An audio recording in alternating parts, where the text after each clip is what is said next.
Hello friends, welcome back to my channel. எல்லாரும் எப்படி இருக்கீங்க? ஸோ இன்றைக்கான ஒரு புது வீடியோட தான் வந்திருக்கேன். ஸோ நீங்கள் நம்ம சேனல் புதுசுனா மறக்காமல் நம்ம சேனலை சப்ஸ்கிரைப் பண்ணிடுங்க. வாங்க இன்றைக்கான வீடியோ என்னங்கிறத பார்க்கலாம்.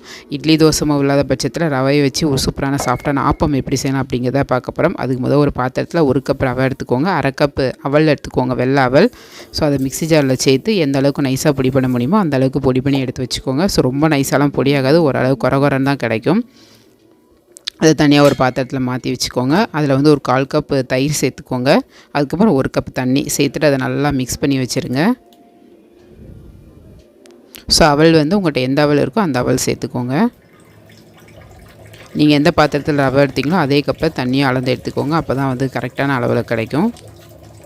ஸோ இப்போ வந்து நம்ம பொடி பண்ணி வச்சோம் இல்லையா, அந்த மிக்சர் அதோடு சேர்த்து தயிர் தண்ணி எல்லாம் சேர்த்து நல்லா கலந்துட்டு ஒரு 10 மினிட்ஸ் அப்படியே மூடி வச்சுருங்க. 10 மினிட்ஸ் கழித்து பார்த்தோன்னா நம்ம ஊற்றி வச்ச தண்ணியெலாம் ரவை இழுத்துருக்கும்.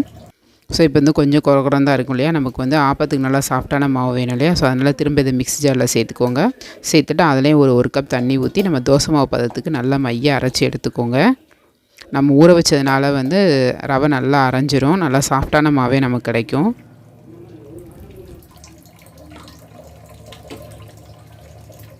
ஸோ தயிரும் தண்ணியும் சேர்த்து ஊற வச்சுருக்கோம் இல்லையா, அதனால்.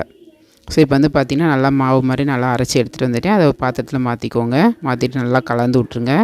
இப்போ இதில் வந்து ஒரு தேவையான அளவு உப்பு சேர்த்துக்கோங்க. அதுக்கப்புறம் 1 டீஸ்பூன் சர்க்கரை சேர்த்துக்கோங்க.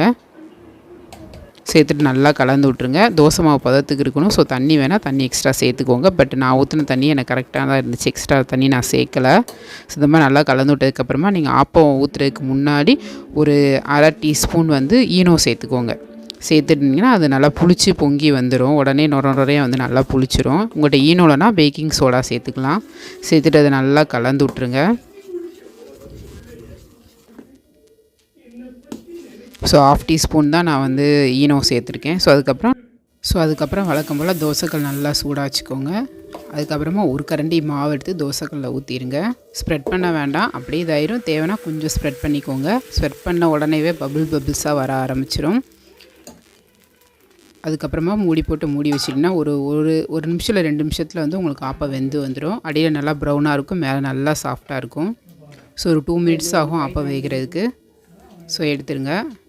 திருப்பி போட வேண்டாம், ஏன்னா ஆப்பம் நம்ம திருப்பி போட்டால் நல்லா இருக்காது இல்லையா. ஸோ மேலே நல்லா நம்ம மூடினதுனால மேலே வந்து நல்லா வெந்துதாக இருக்கும். ஸோ இதே மாதிரி அடுத்த ஆப்பம் ஊற்றி காட்டுறேன்.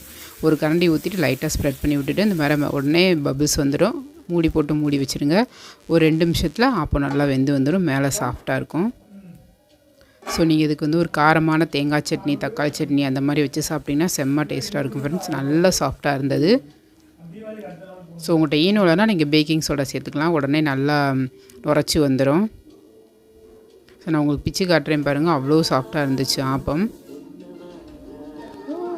ஸோ இட்லி தோசை மாவு இல்லாத நேரத்தில் ஒரு டைம் இந்த மாதிரி ரவா ஆப்பத்தை வந்து ட்ரை பண்ணி பாருங்கள். வீடியோ பிடிச்சிருந்தால் மறக்காமல் நம்ம சேனலை சப்ஸ்கிரைப் பண்ணிவிடுங்க. நம்ம மற்ற வீடியோஸ்லாம் பாருங்கள். தேங்க்ஸ் ஃபார் வாட்சிங். டாடா, பாய்.